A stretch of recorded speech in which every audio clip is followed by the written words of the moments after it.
Hello viewers, at the end of last month I shared that Flyoobe, a popular Windows 11 bypass tool, had improved with version 1.4. That update introduced a new helper called Sport.exe, added support from Windows 10 consumer ESU enrollment and more. I left a video about it, but I somehow missed version 1.5. Now version 1.6 is out and the developer says this release bring a big upgrade to the install only feature, making both clean install and repair setup easier for everyone. Here are some highlights of version 1.6. A new home start view giving a fresh entry screen with the app 4 main option also available through setup.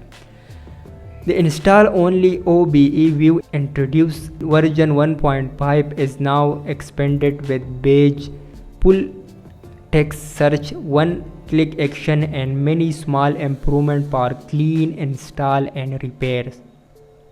A better unified user interface with refreshed visual across all views for a consistent experience. A smart Bluetooth remover that detects and removes unwanted apps more reliably. An improved app installer with more apps to choose from. Update to the core functionality with better performance, lower RAM usage and a slightly faster startup. General polish with minor optimization and packs throughout. A new option to try out nightly due builds, which are early preview version updated regularly with new features and packs before the stable release.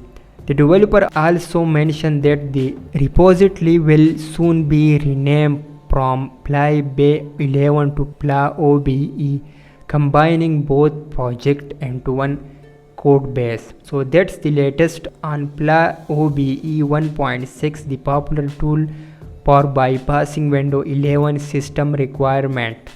And I will see you in the next video. Thanks for watching.